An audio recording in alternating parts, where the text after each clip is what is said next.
Welcome, everyone. I'm Kirby. I'm a recovering people pleaser. I like to say that I have strong, healthy boundaries and I learned them the hard way, so hopefully you don't have to. If that's something that you struggle with or that you're interested in learning more about, you are in the right place. So today I decided to talk about triggers. Okay? So have you ever wondered, why do certain things set me off?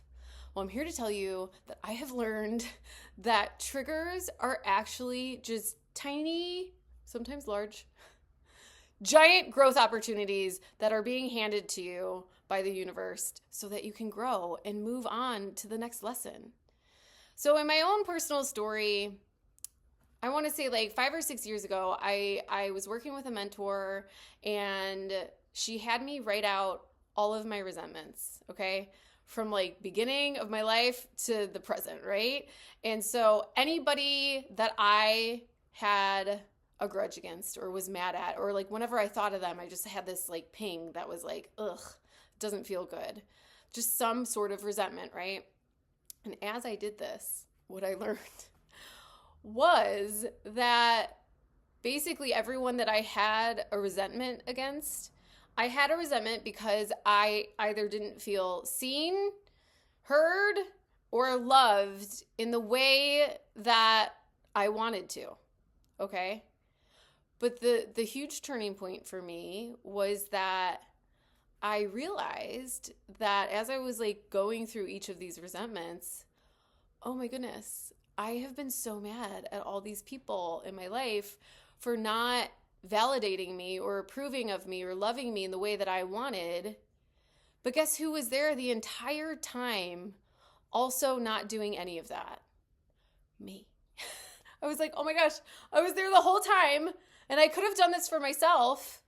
But instead, I was essentially my whole life putting myself on a platter and going up to people and be like, hey, is this good enough? And they're like, ew, gross. That's not up to us. That's a you issue, right? But then I would be so butthurt when they were kind of repelled from that. So in that realization, next time I had a trigger, which, the first time I was triggered after that realization was huge. So this woman I kind of knew had invited me to a park to have a play date with her kids. So my kids were smaller, so were hers. And it was a really busy day at the park, and I got there first. And I see her arrive on the other side of the park. And, we're waving, and I'm thinking she's walking over when she stops and she starts talking to this woman from the interaction that I could tell was a stranger. And so they just start talking. I'm like, oh, maybe she's just doing pleasantries, whatever, and she's making her way over here.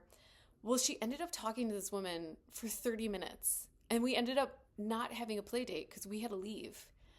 And I was so, everything in my body was oh my God, I'm not good enough. She thinks I'm a piece of crap. Oh my, this is so embarrassing. It's humiliating. Everything was on fire. And I was like, okay, what did we learn from the resentment exercise? And what I was able to do was say, you are good enough. You are loved. This has nothing to do with you. You are going to be okay and you are okay. So I was able to soothe myself, to calm myself down. And then I took it a step further. I thought, okay, so this woman is probably a people pleaser, which I kind of knew, I was too, right? Chronic people pleaser, birds of a feather flock together, right? So I knew she was a people pleaser. So I was like, you know what? Maybe she just doesn't know how to exit this conversation. And maybe this woman she's talking to is just one of those people that just talk your face off and don't take a breath. I'm like, so that's one possibility. Another possibility, okay, let's say she did invite me here to just ignore me. Then in that case, that says more about her than it does about me, right? And if anything, that would give me some vital information of oh, maybe I don't want to hang out with this woman anymore, Either way, I was able to detach from that situation, let her do whatever she was going to do, and I was still going to be okay. So let me give you some more up-to-date examples. So a few months ago, I want to say 6 months ago or so, It was kind of coming to a fever pitch with my mom and I. She, because she's a mom, right, loves giving unsolicited advice, okay? And especially when it comes to parenting. And it was really, really getting under my skin. And I had asked her a few times to stop. And, she did try her best. But ultimately, I felt like she was continuing on doing this, and it was really bugging me. And so I was talking to a friend about it, and I was just like so triggered. I was telling her, I was like, oh my gosh, my mom, she's like crossing this boundary that I have of not giving me parenting advice, unsolicited parenting advice. And my friend was like, oh, so you can tell her what to do, but she can't tell you what to do? And I was like, I see what you did there. That seems very valid. I understand why that sounds ridiculous now that you say it that way, right? But what I realized is that instead of doing the work on myself to approve of my own parenting style and also not need her approval of my parenting style, instead of doing that work, I was basically like, no, I'm going to control you, and I'm going to tell you that you need I'm going to control you as opposed to work on myself. So it was showing me that I was being a huge hypocrite, right?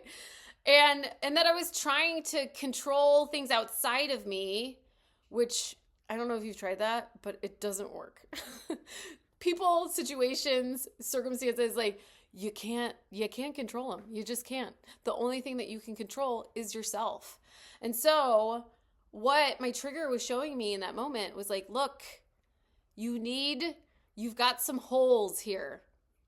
You need to patch those up if you want to have any level of serenity moving forward in your life and relationship with your mom.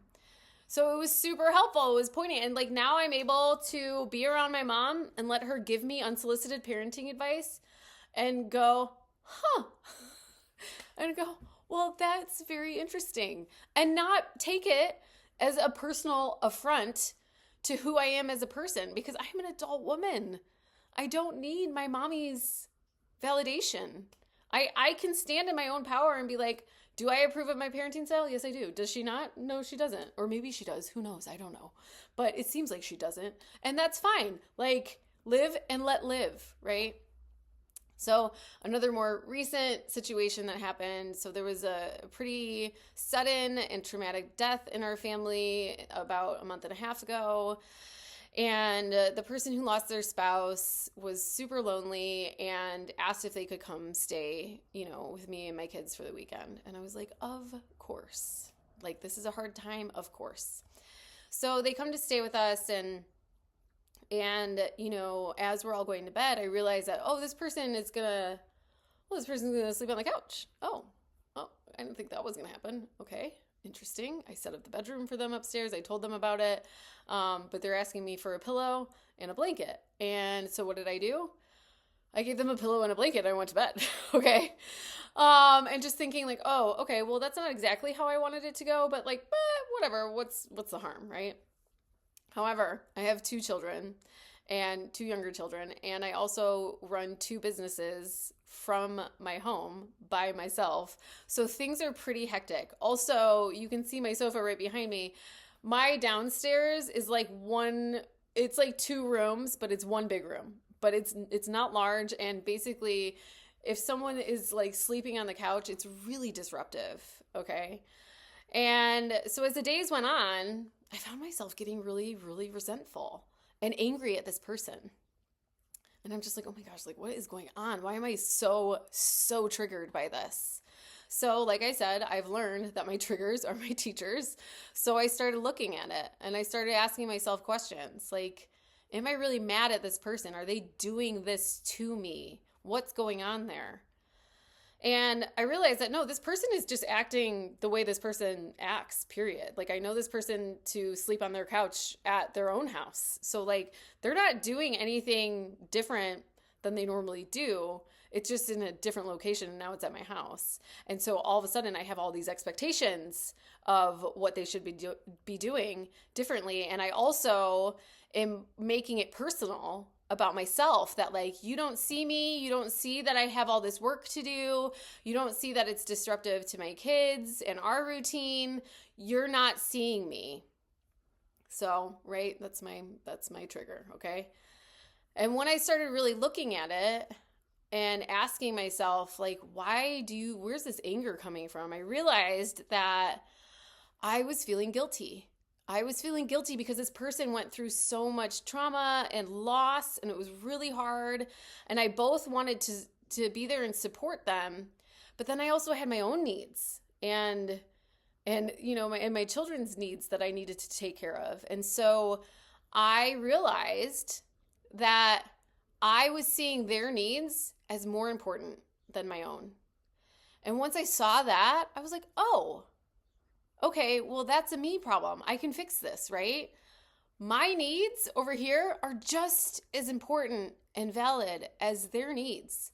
And yes, two things can be true. They can be grieving, and I can also have a very hectic, routine that needs to run pretty smoothly, or it kind of goes off the rails.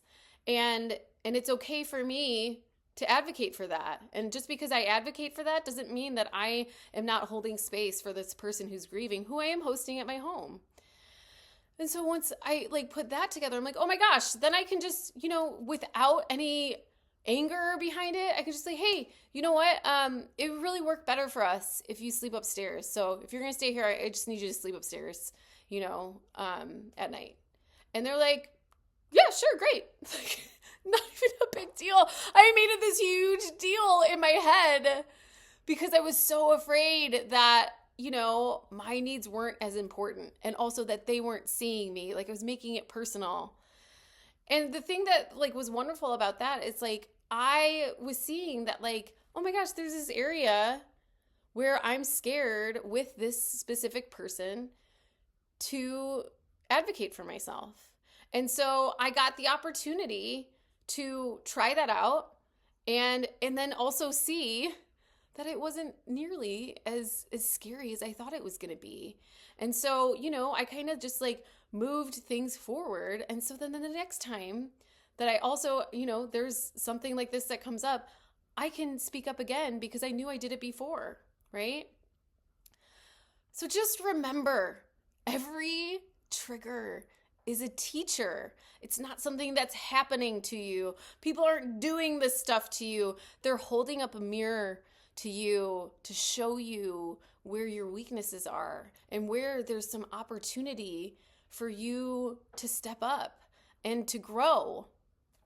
If this helps you, I'd love to hear from you in the comments how you've navigated your own triggers, how you've overcome your own resentments. I'd love to hear from you. I have plenty of other videos. I love breaking down boundaries and spiritual insights into very small, easily digestible portions, nuggets, whatever you will. So if this resonated with you, I'm so grateful if you made it to this point at the end of the video. Please like and subscribe, and I hope you have a great day. Take care.